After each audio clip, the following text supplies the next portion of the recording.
Muy buenos días. Bienvenidas y bienvenidos a esta primera sesión del día de hoy, el último día de los trabajos de la conferencia global sobre financiamiento político, Conference on Money and Politics. El día de hoy tengo el privilegio y el reto de moderar esta sesión sobre la implementación efectiva de un sistema de sanciones. Implementation of a sanctioning system. I say it's a challenge and a privilege because, as you can see, we have a very impressive panel,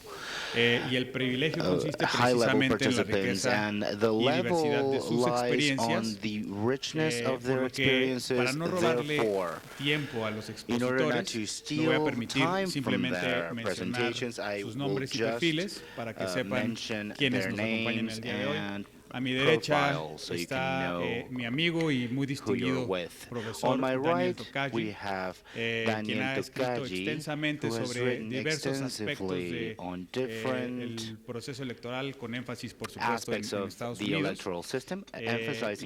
y cuya última obra refiere precisamente al tema de financiamiento de campañas en el Congreso de los Estados Unidos. Siguiendo en el orden, a mi derecha, el ministro Haroldo Brito, la Suprema Corte de Chile, quien además también tiene el perfil de judicial y el perfil de académico, experto durante muchos años también sobre la adjudicación de casos y el sistema de sanciones en Chile.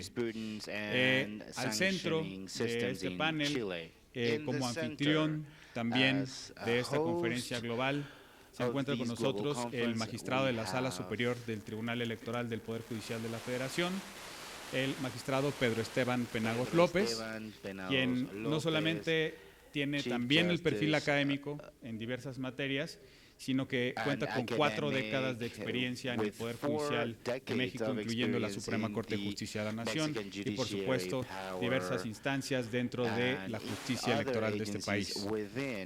A su derecha tenemos a la actual presidenta de la Comisión Federal Electoral de los Estados Unidos, también una gran amiga de la comunidad internacional que reflexiona sobre los temas electorales y del Tribunal Electoral del Poder Judicial de la Federación de México. Y finalmente, el profesor Nicos Alivizatos, quien también tiene este perfil de múltiples actividades en la materia, ha vivido en carne propia también por sus actividades políticas previas a sus actuales actividades académicas en su país, en Grecia, y quien además es miembro de la Comisión de Venecia del Consejo de Europa. A continuación, les quiero pedir por favor que les demos la bienvenida con un breve aplauso.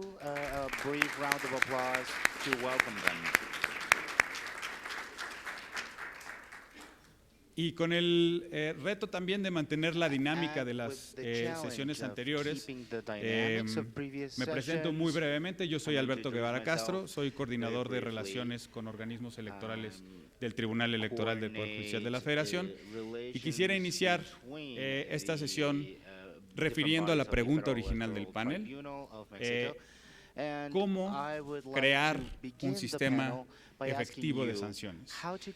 Esta pregunta tiene varios supuestos. Supone, por supuesto, que hay un estándar sobre un comportamiento lícito, legítimo de los actores políticos en las contiendas electorales, y que debe haber incentivos positivos y negativos para mantener ese estándar.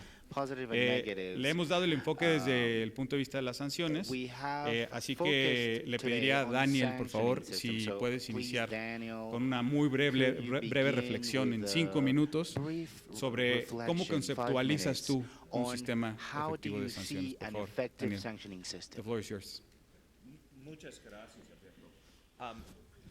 Thank you to all of you for being a todos here. ustedes por estar aquí el día de hoy. Quisiera comenzar All of the organizers agradeciendo a of todos the los conference. organizadores, primero que nada, de esta It's a conferencia. great honor Es to un be here, gran honor estar aquí, not only to share solo our experience compartiendo nuestra in the United experiencia en States, Estados Unidos, but much more importantly, to learn from all the experiences that each of you has been so kind to share. And I must assure you that in the United States, we have a great deal to learn. On the question of what it takes to have an effective sanctioning system, let me answer the question at the most basic level by saying it takes two things. First, you've got to have effective rules in place. Second, you've got to have an effective enforcement mechanism that includes both how these rules are enforced and who's enforcing those rules. Sadly, in the United States today, we have neither. No tenemos We ninguna do de not estas dos have an cosas. effective No system tenemos un of sistema rules, in efectivo large de part reglas, thanks to our Supreme en Court, parte por which nuestra Corte has Suprema essentially de held that Justicia, there que is ha a sostenido constitutional que right hay un derecho to spend constitucional money to de gastar buy dinero para access and comprar influence. acceso e influencia. We do not have an effective tenemos system un sistema of efectivo enforcement de for multiple cumplimiento reasons, and I'm por sure muchas that razones, y estoy Commissioner seguro de Ravel will que, touch on some of those later, so I won't el steal her comisionado, la thunder too comisionada much, except to Ravel say va that the a ahondar problems are sobre esto. closely Los related problemas se relacionan to muy de the cerca enormous la polarization polarización that enorme grips the United States, where Republicans and Democrats, our existe en two Estados Unidos, major en parties, donde los are partidos más grandes, deeply los divided republicanos y on los virtually demócratas every major divididos issue, virtualmente and en that cada includes the asunto regulation de of money and importancia, y esto politics. incluye, por supuesto, The main la federal regulación del agency, dinero the y del Federal Election financiamiento Commission, público. is a bipartisan La agency that is Comisión Federal hopelessly Electoral split es una along comisión que partisan está lines on the most eternamente important dividida money and en politics issues los of the asuntos day. que tienen que ver con el financiamiento público So I think en I la still política. have at least a couple of Actualmente. minutes. Tengo I un par want de to just minutos add más y quisiera more points, if I añadir dos might. puntos más, si me lo permiten. When we think Cuando about pensamos reform of money and politics, and in una particular the reforma del creation financiamiento of an político effective y sanctioning la system, instauración de un we sistema can de sanciones break efectivo, down podemos this desglosar process of reform este proceso de in reforma the United States, and I en Estados believe in Unidos, other y countries as creo well, que en otros países de igual into manera, two generations podemos of reform. podemos dividir The esto first en dos generation generaciones de reformas. La involves primera generación traditional corruption, involucra bribery, la right? The corrupción explicit tradicional, los exchange sobornos, of money el for intercambio political explícito favors de as well dinero as para favores electoral fraud, políticos, así vote como buying, el fraude ballot stuffing, and the electoral, compra de votos.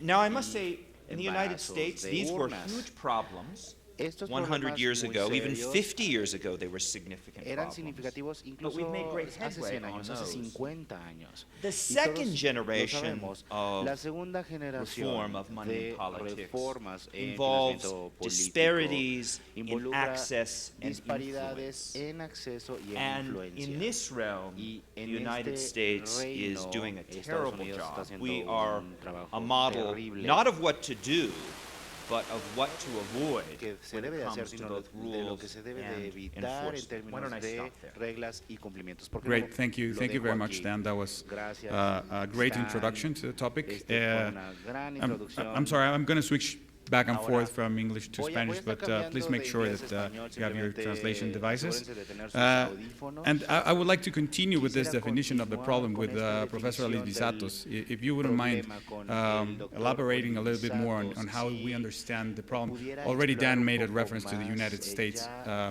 Why don't you continue? Dan hizo una referencia a Estados Unidos. ¿Por qué no continúa usted? I will start with the French example. Voy a comenzar con el ejemplo In francés. March 1993, En the 1993, general en marzo elections de that took 1993, place las elecciones generales in France, que beyond the tomaron sharp lugar en defeat Francia, by the conservatives, the French con una Socialist Party derrota suffered an enorme additional blow. de los Jacques Lang, conservadores. Jacques Lang, the very popular el and prominent muy former Minister of Culture and close friend of exministro President de Mitterrand, Cultura, muy lost popular his seat in Parliament, in the National Assembly, after being found guilty of spending more money than allowed and not keeping in the proper way his books. It was the first time the relevant legislation was enforced in France, and I would say the publicity, which is one of the very, very important aspects of the enforcement issue, thanks to the fact that he was a very well-known politician, not just a newcomer or a secondary personality, made a terrific effect. Our friend from France might confirm this or not, but from that date on, that legislation became a commonplace in France. And it was not just civil society was involved, complaining, denouncing, and so forth. So we all agreed that we should have sanctions and that the relevant rules should, without which the relevant rules should would become normally simple wishes. But at the same time, we all agree that enforcement is another issue. I heard the word impunity during our seminar, I would say at least 10 times. And this referred to all countries. How this situation can be faced. And allow me to bring to your attention 4 points. The first, establishing a variety of sanctions. We need a list of sanctions starting from very, I would say, soft ones and going to very serious ones. From the sanctions we have heard during our seminar, I would say I would start with partial or total loss of public funding wherever it exists, going to administrative fines and loss of reimbursement of campaign expenses. The second one, which becomes serious, ineligibility for presenting candidates. Forfeiture, which is Lang's case, is the fourth one, I would say in terms of severity. And if not, and I would reach, perhaps the extreme sanction would be the loss of registration for a specific party. As far as criminal sanctions are concerned, and the loss of registration itself, I would be very reserved because the issue, in my opinion, is closely linked to anti-democratic behavior as well. Only in very, very serious and extreme situations, in which I would say violation of the law would be assimilated to a kind of violation of basic rules of democratic game, we should reach that stage. In my country, in Greece, we are facing this specific problem with regard to the action of a pro-Nazi, neo-Nazi political party. It's called Golden Dawn. They are facing now trial, and if they are condemned, they will lose their seats. However, there is no such a mechanism as to ban a political party. So we will see how things will be faced. The second, after the list of sanctions, the second measure, I would say, is the respect of the principle of proportionality, taking into consideration the candidates past, and I would say the party's record as well. I would anticipate, in that respect, something like a point system. We should perhaps aggregate the various violations coming from one party or from one specific candidate and provide that these should be taken into consideration. And independent, of course, monitoring the third step, monitoring authority in respect of funding of political parties and electoral campaigns.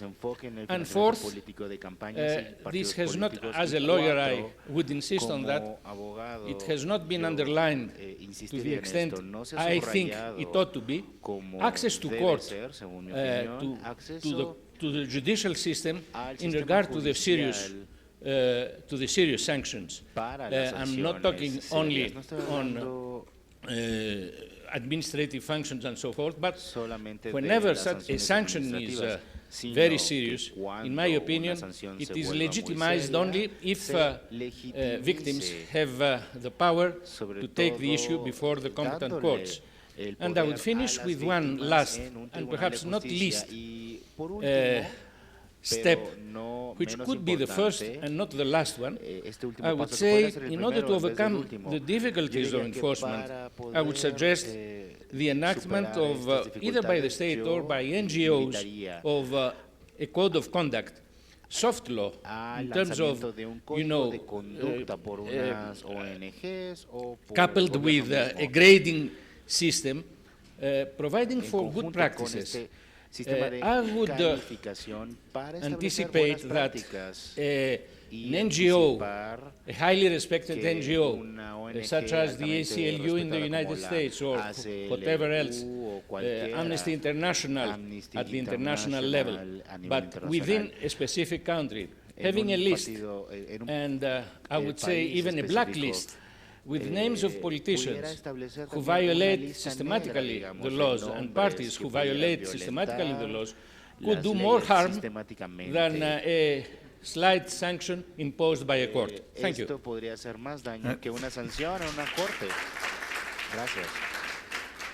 Thank you very much. You bring us back to the basics. I think, as Daniel said, effective rules, effective enforcement, but also very importantly, and it has been pointed out by several organizations, including International IDEA, you need a range of sanctions. And we've seen in the literature three main features of these sanctions. They need to be effective, proportional, and dissuasive. Otherwise, you don't have a real effective range of sanctions. But on that note, I don't know if Anne could elaborate a little bit more on this. Thank you very much for the opportunity, and thank you all for coming so early in the morning on Saturday.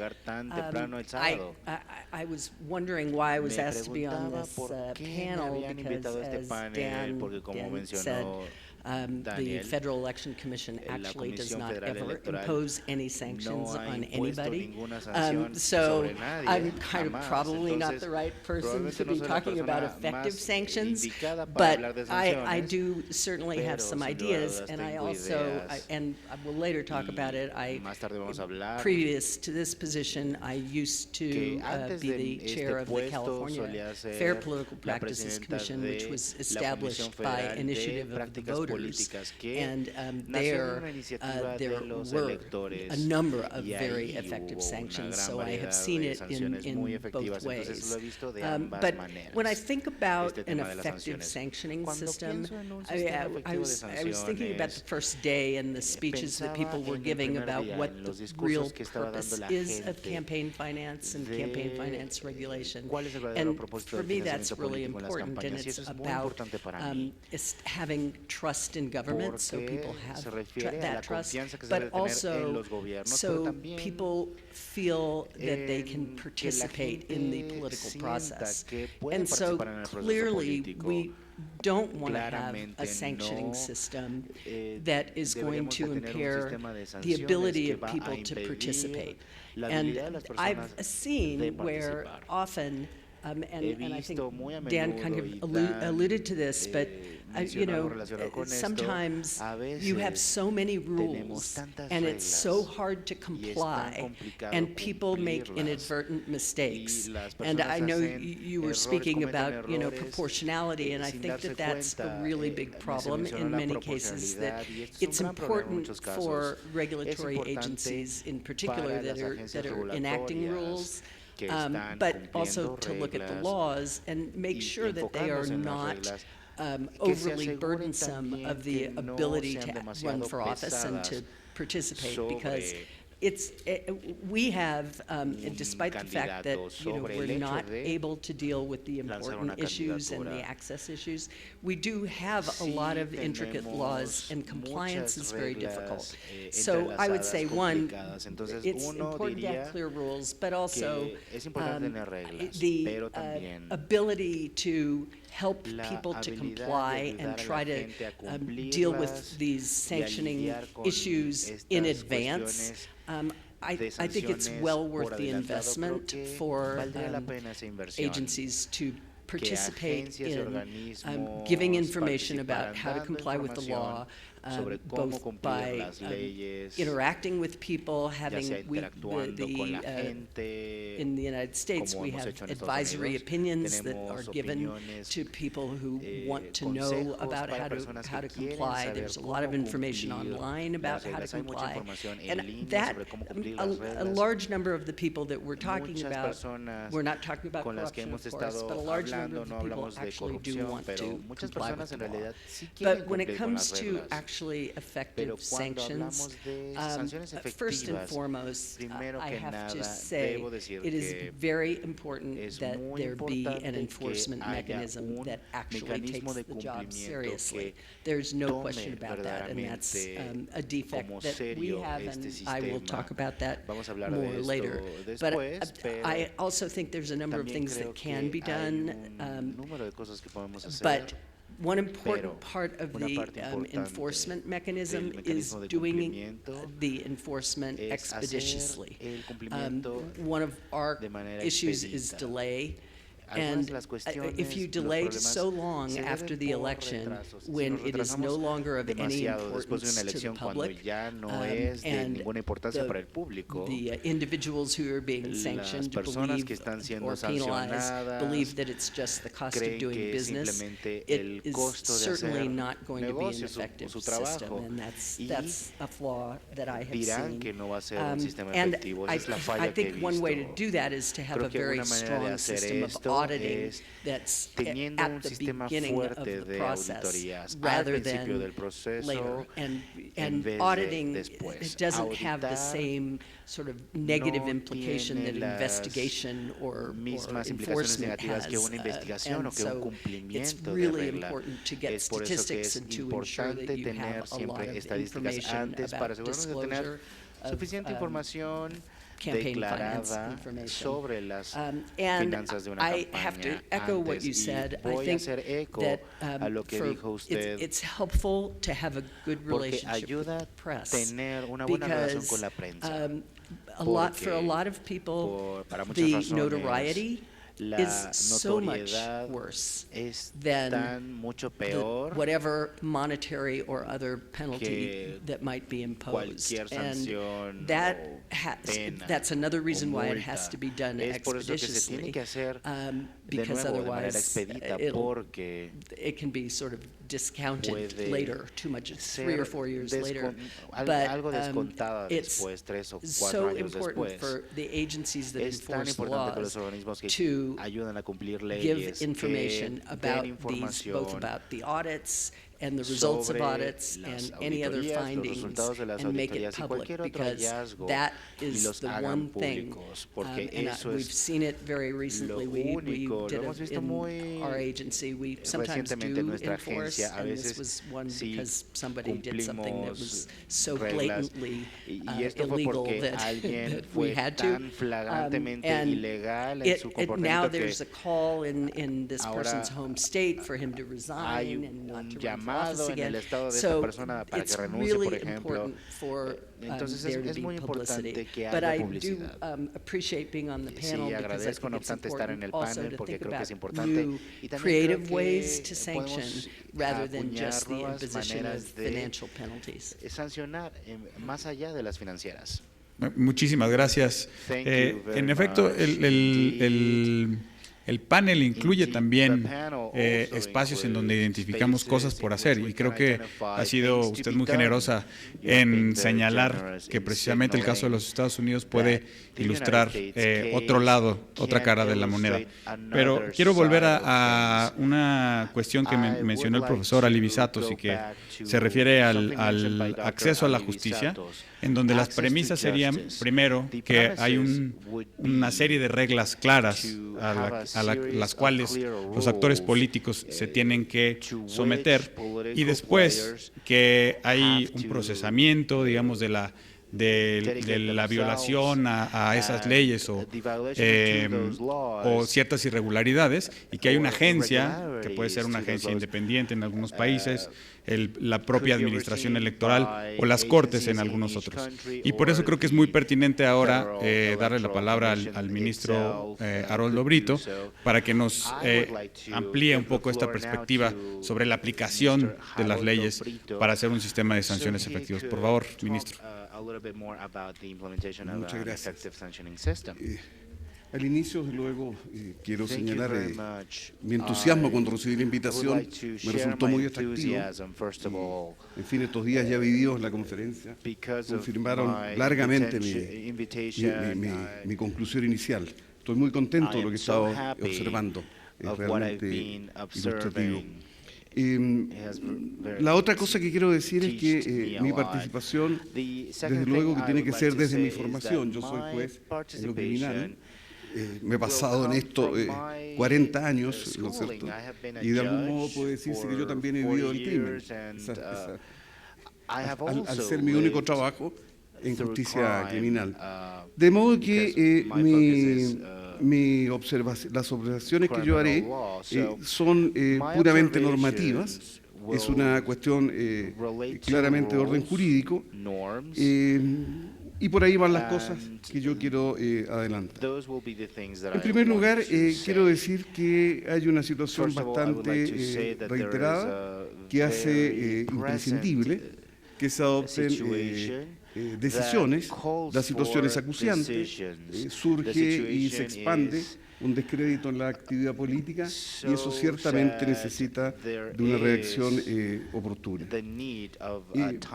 Tiendo a dedicarme solo a dar algunas ideas, no definitivas, por cierto, relativas a cómo crear un sistema efectivo de sanciones. Esa es la pregunta. ¿Cómo crear un sistema efectivo de sanciones?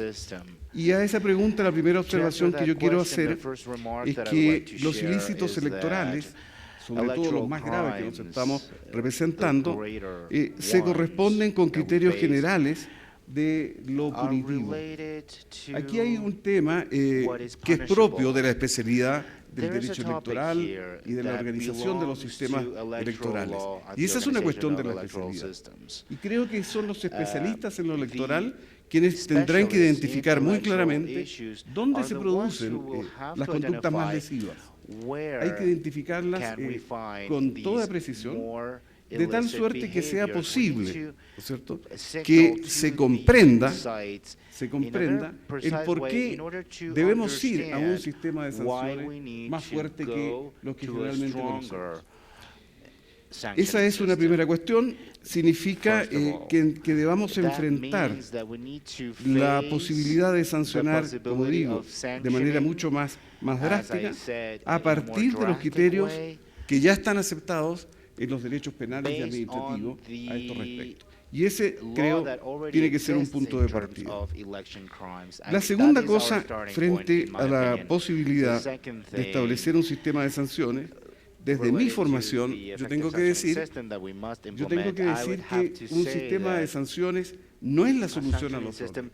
El sistema de sanciones y el castigo, la potestad de punir, es realmente el último recurso en el que hay que pensar.